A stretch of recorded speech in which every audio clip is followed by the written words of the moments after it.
Bienvenue dans le royaume intérieur. Je suis Julie Deka. Alors, comme je dis, c'est toujours un délice de me retourner vers vous toutes les fois. Et comme j'ai toujours dit, ça c'est le meilleur moment de la journée pour moi. Lorsque je m'assois devant la caméra pour un message, mes amours. Voilà. Donc, nous sommes en train d'étudier, de lire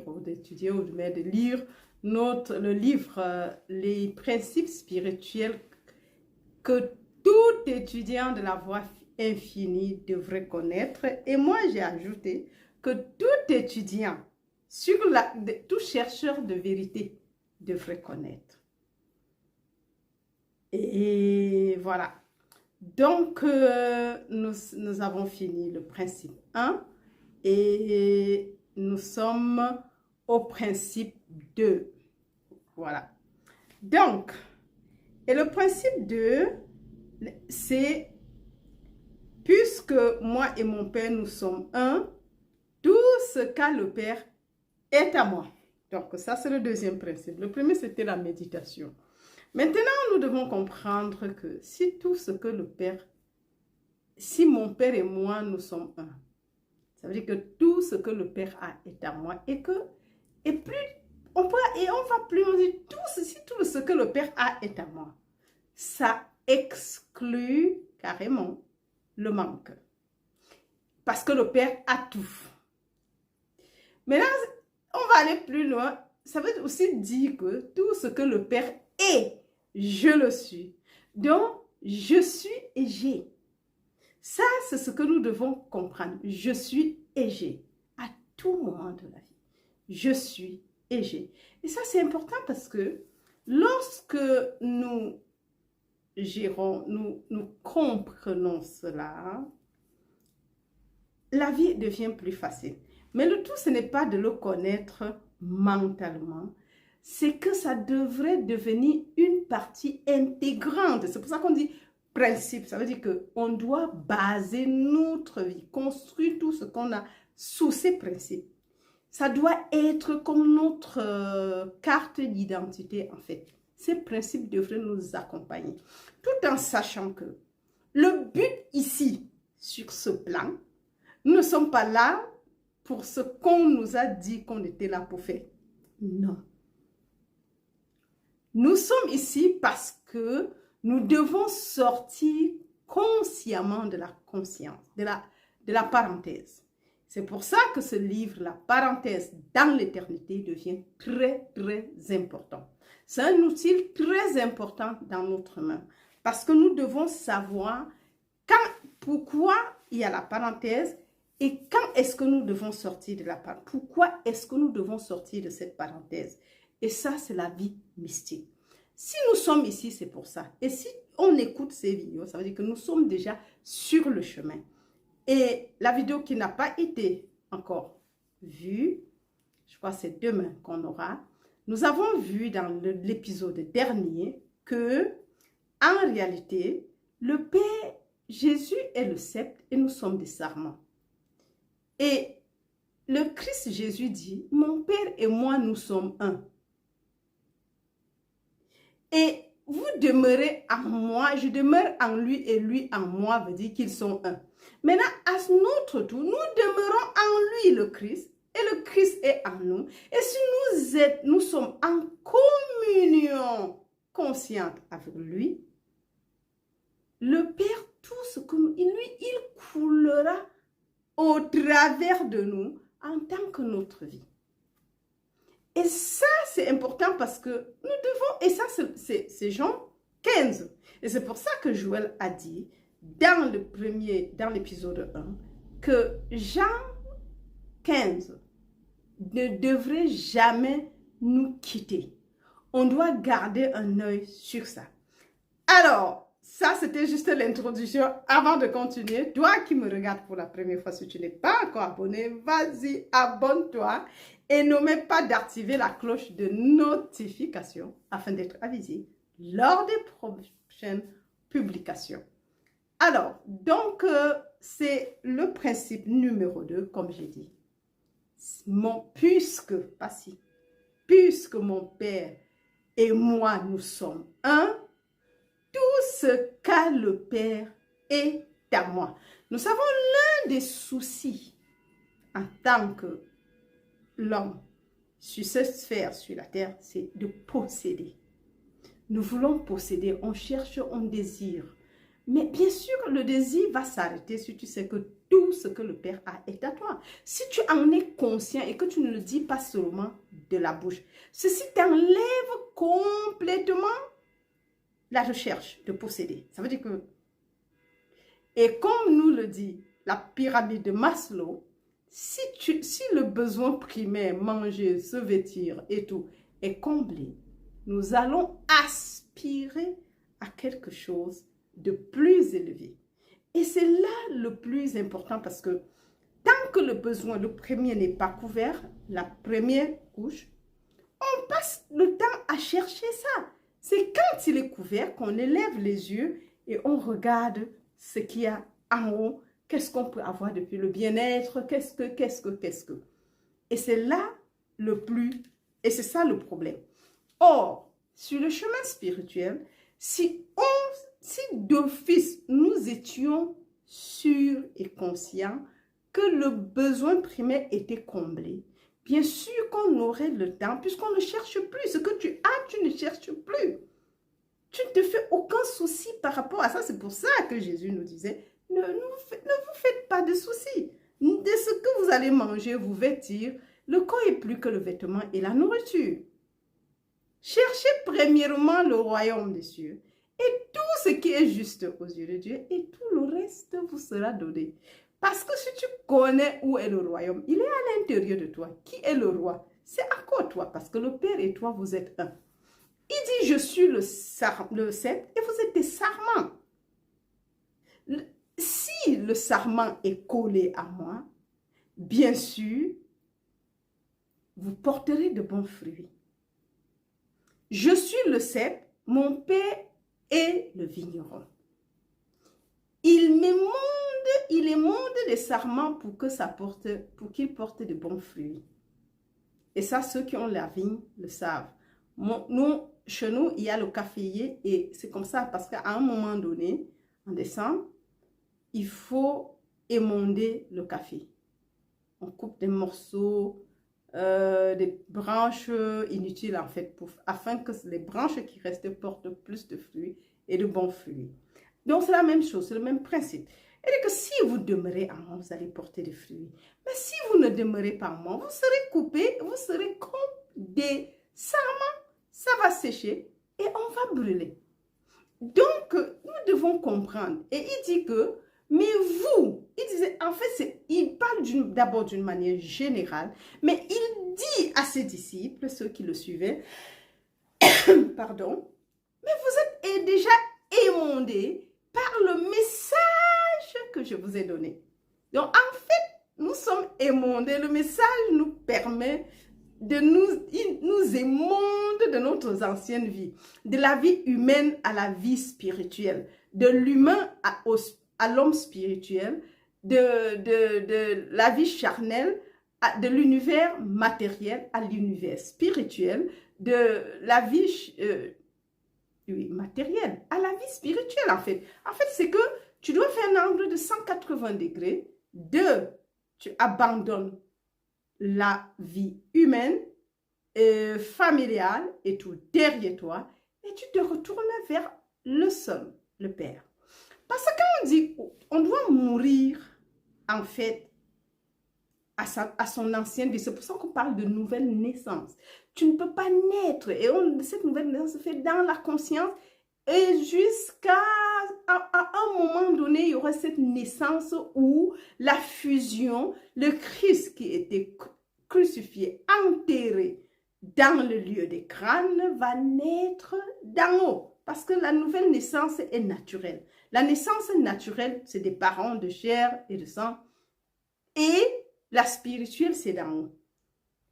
Ça veut dire, en quelque sorte, d'après Neville, nous portons le corps, les parents mettent au monde des cercueils, en fait. Oh, ma bouche. Oui, c'est des cercueils.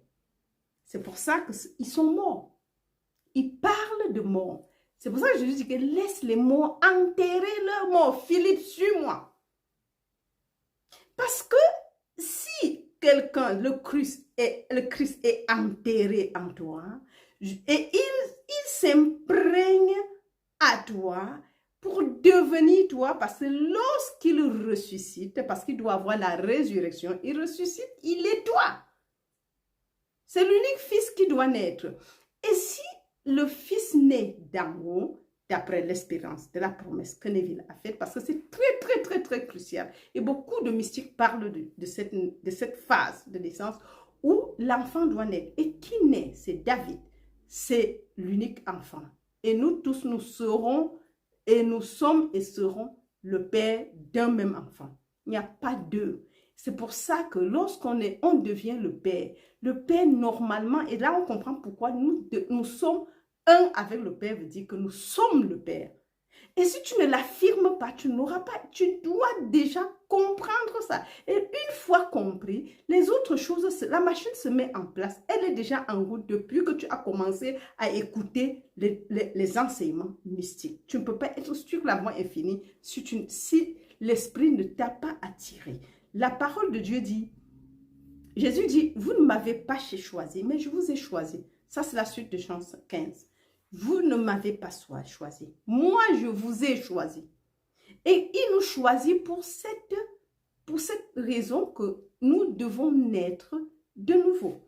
Et l'Esprit de Dieu est là pour nous émonder, pour nous enseigner. Il est l'esprit de pénétration spirituelle selon Éphésiens 1. Il est l'esprit d'intelligence selon, d'après...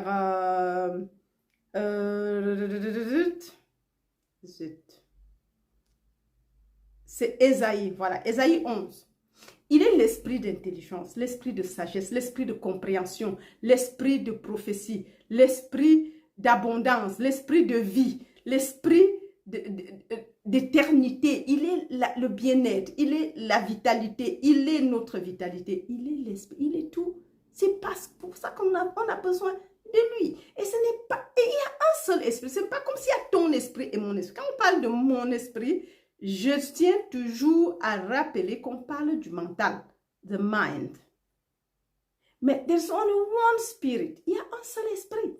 Mais on parle le mental, à chaque fois, on s'exprime, on écrit en français par esprit, avec un petit E. Mais lorsqu'on parle de Dieu, c'est un grand E. C'est écrit dans l'écriture. Ça sera un grand E. Donc, si on dit ton esprit et que ce petit E veut dire que ton mental, en fait, your mind. Et nous devons abandonner, mourir au mental et naître d'esprit.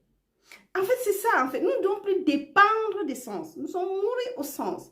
Et ne voir que par notre conscience et notre esprit. Parce que la conscience est l'unique réalité. Ça, c'est très important parce que c'est ce que nous sommes et c'est ce que nous devrions comprendre parce qu'à la fin, le tout, ce n'est pas de quitter ici et de renaître dans la parenthèse. Si tu quittes cette parenthèse parce que le corps est vieux et que tu crois à cette vieillesse et que tu quittes ou bien à cause d'une maladie ou ceci, Neville appelle ça la régénération. Tu te régénères et tu prends un corps plus jeune. Pour continuer l'expérience, parce que le but de l'expérience, c'est de la naissance d'en haut. Neville est sorti comme un tout petit enfant et il est confondu. Le but de cette naissance, c'est que tu libères le fils qui est David et que plus tard, il vient t'appeler père. Quand tu le revois, il dit père. Et s'il dit père, ça veut dire que c'est encore une autre expérience pour accomplir la mission parce que tu es le père, en fait. Mais nous devons aussi le savoir que être un avec le père, si tu l'acceptes, veut dire que tu es le père. Et la deuxième, nous devons avancer et comprendre que si mon père, le père qui est l'unique vie, il n'y a pas de vie. Il n'y a pas ma vie et ta vie, mais il n'y a que la vie divine selon. Et même Hefish l'a expliqué. On l'a vu dans la vie dans la quatrième dimension. La vie divine, c'est l'unique vie que nous avons. L'esprit divin est un, il n'y a pas deux. L'âme divine, il y a une seule âme, il n'y a pas deux âmes. En fait, parfois, comme si chacun avait son âme. Oui, ça apparaît comme ça. Mais en réalité, Dieu est l'unique réalité. Il est l'unique conscience, l'unique âme, l'unique être, l'unique vie, l'unique source, l'unique pouvoir. Ah oui. Et ça, mais s'il est l'unique, ça veut dire et que je suis un avec lui, ça veut dire qu'en fait que je suis tout cela aussi. C'est juste une commutativité. C'est la conséquence logique. Ce n'est même, en fait, bon, pour moi, c'est tellement naturel. Si nous avons vu la logique mathématique, la spiritualité est une suite de logique, en fait. Parce que c'est tellement trivial, en fait. C'est une conséquence normale et logique. Donc, la commutativité. Si je suis un avec lui, il est en moi, je suis en lui, Christ en lui, lui en Christ, moi en Christ. Et si Christ est en lui, ça veut dire que je suis en lui. Et si Christ est un avec lui, ça veut dire que je suis aussi un avec lui. C'est aussi simple que ça. Le reste, ce n'est que, il n'y a pas de division, en fait. Et quand nous commençons à comprendre, et que s'il est l'unique, ça veut dire qu'il est vraiment l'unique. Et c'est là où tu vas comprendre que s'il est l'unique, et que tu es lui, et qu'il est tout, ça veut dire qu'en même temps, tu es la lune, en même temps, tu es les étoiles, tu es la planète Terre, tu es Jupiter, tu es Mars, tu es toutes les planètes. Oui, Pluton et tout ce que ça va avec. Tu es le soleil, tu es les étoiles. Tu es le système solaire, tu es tout ça. C'est parce que le Père est tout ça. Or, il faut qu'on comprenne que si on est un, s'il n'y a que le Père, parce que la coquille, la tenue, ma tenue terrestre, comme je disais, n'a aucune intelligence. Seul l'esprit est intelligent. Ah oui, l'Esprit Saint est l'esprit d'intelligence, l'esprit de compréhension, l'esprit d'explication, l'esprit de pénétration spirituelle, l'esprit de prophétie, l'esprit du discernement. Il est le seul discernement. C'est ça l'Esprit Saint. C'est ça le Jésus-Christ que nous avons. Et cela, nous devons comprendre, mes amours. C'est tellement important. Maintenant, je vais lire. Donc, je vais juste continuer là où on s'est arrêté. Et je crois que j'aime toujours lire le dernier paragraphe, la dernière phrase du paragraphe précédent pour qu'on puisse continuer. C'est ainsi avec chaque demande. Vous devez adopter l'attitude que puisque moi et mon Père, nous sommes un, et que je suis le Christ ou le Fils de Dieu. Je suis ce lieu à travers lequel Dieu s'écoule. Et je peux donc répondre à toute demande qui m'est faite. Parce que le début du chapitre 2, du principe de ce que puisque mon Père et moi nous sommes un, tout ce que le Père a est à moi.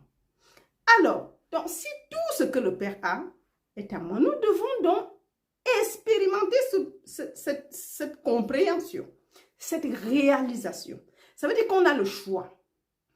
Ou on est un éternel receveur, auquel cas on dit donne-moi Père, donne-moi ceci Père, donne-moi cela, donne-moi, on désire A, on désire B, on désire C, on passe toute sa vie à désirer et peut-être on va aussi manifester. Ça c'est ce que Neville disait. Si tu le fais bien, le secret est dans le ressenti.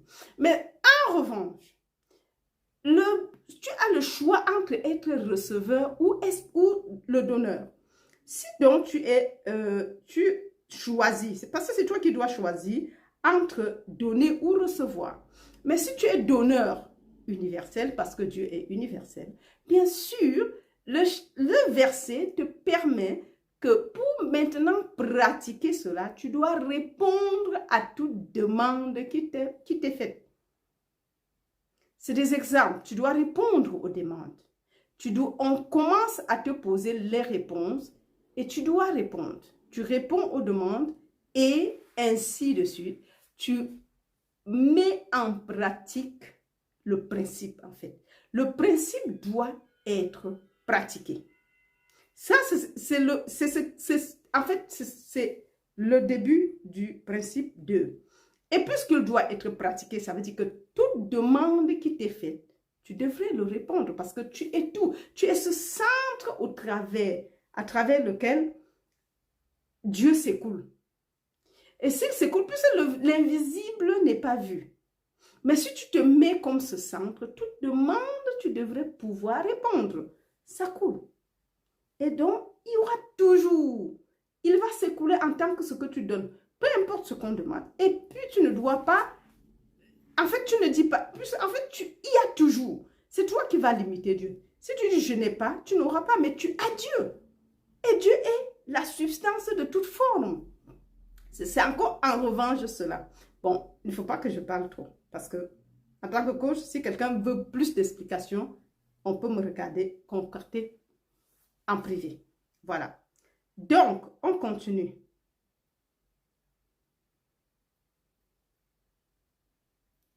Bien sûr, le paragraphe suivant. Bien sûr, nous sommes tous d'accord que cela est vrai s'il s'agit d'une demande spirituelle, mais cela ne suffit pas. Nous devons remplir le besoin de pain et de poisson, d'approvisionnement, toute demande qui nous est faite de n'importe quelle façon légitime. Ceci est un point de transition dans la conscience où l'on passe de celui qui reçoit le bien à celui qui réalise qu'il est ce point dans la conscience à travers lequel s'écoule l'infinité du bien de Dieu vers ceux qui ne sont pas encore conscients de leur véritable identité. Ça a déjà été dit, mais on reprend pour qu'on puisse, juste pour se situer. Alors, ça c'est important, mais on va écouter l'autre message.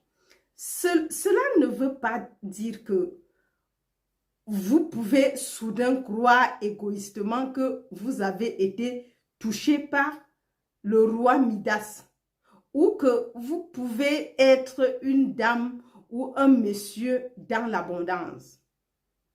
Ce n'est pas du tout cela.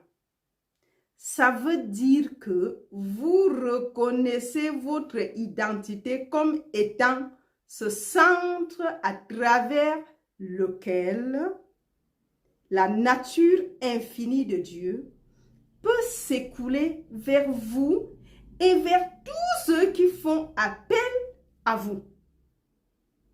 Oui. Parce que si on commence, les gens vont commencer à dire oui, je suis... Non. Tu es juste un centre à travers lequel l'être divin s'écoule vers ceux qui viennent poser leurs demandes et on peut répondre à toutes sortes de demandes. Parce que c'est pour ça qu'il ne faut jamais dire non.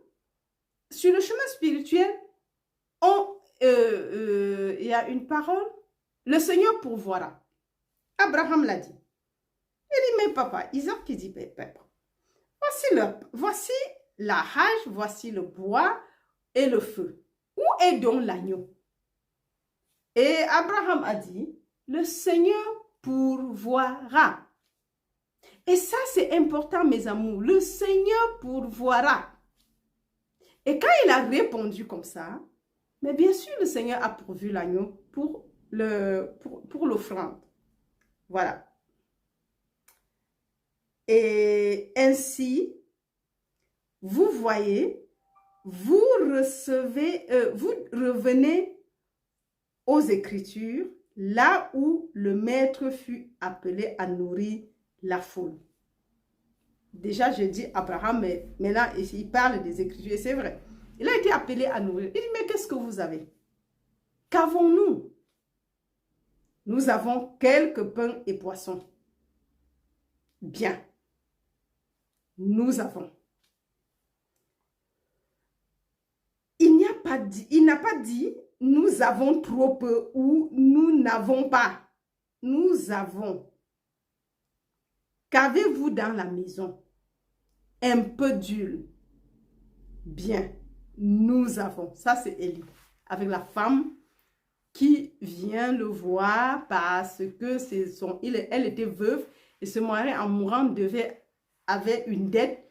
Et on voulait vendre ses enfants, prendre ses enfants en otage pour remplacer la dette. Très important. Donc, bien, nous avons. Vous voyez, à chaque moment de notre vie, la question doit surgir. Qu'ai-je dans la maison? J'ai tout ce que Dieu a.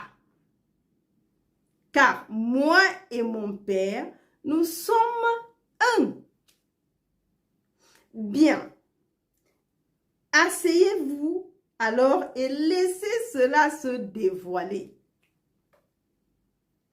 Voyez-vous pourquoi vous pouvez partir sans bourse ni bagage?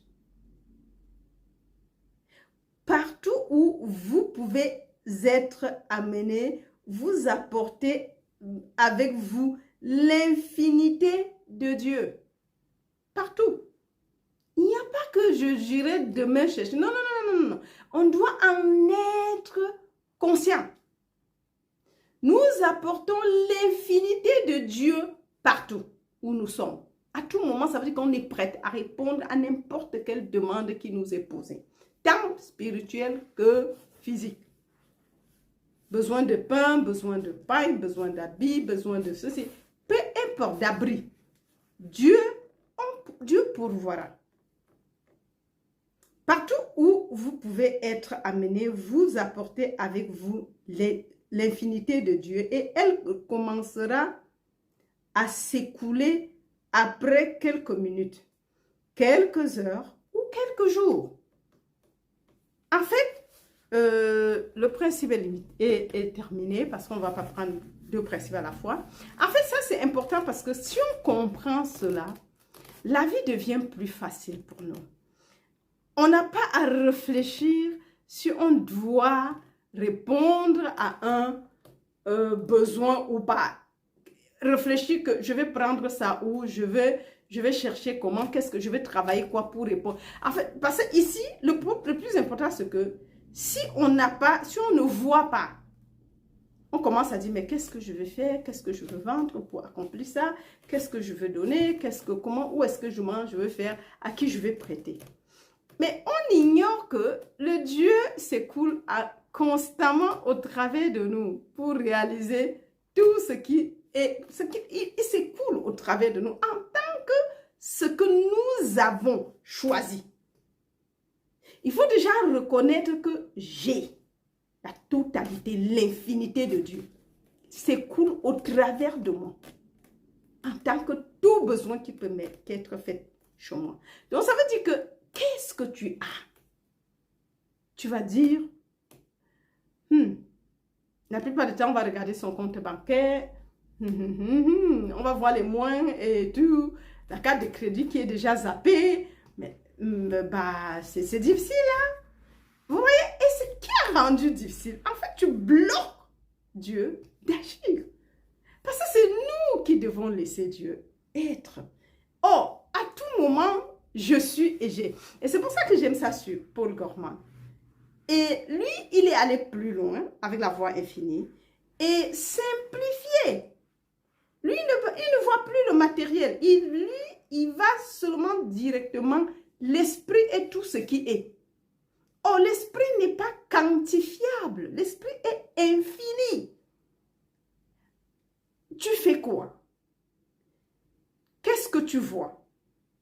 Tu vois la matière? Tu vois quelque chose. La matière veut dire fini. Quelque chose de fini dans le temps et l'espace, occupe une petite place. Mais si tu vois l'esprit, l'esprit peut être tout. Dieu étant substance de toute forme, il prend toutes les formes possibles que nous pouvons penser et imaginer. C'est ça l'esprit, c'est ça Dieu, c'est ça le Christ, c'est ça en fait.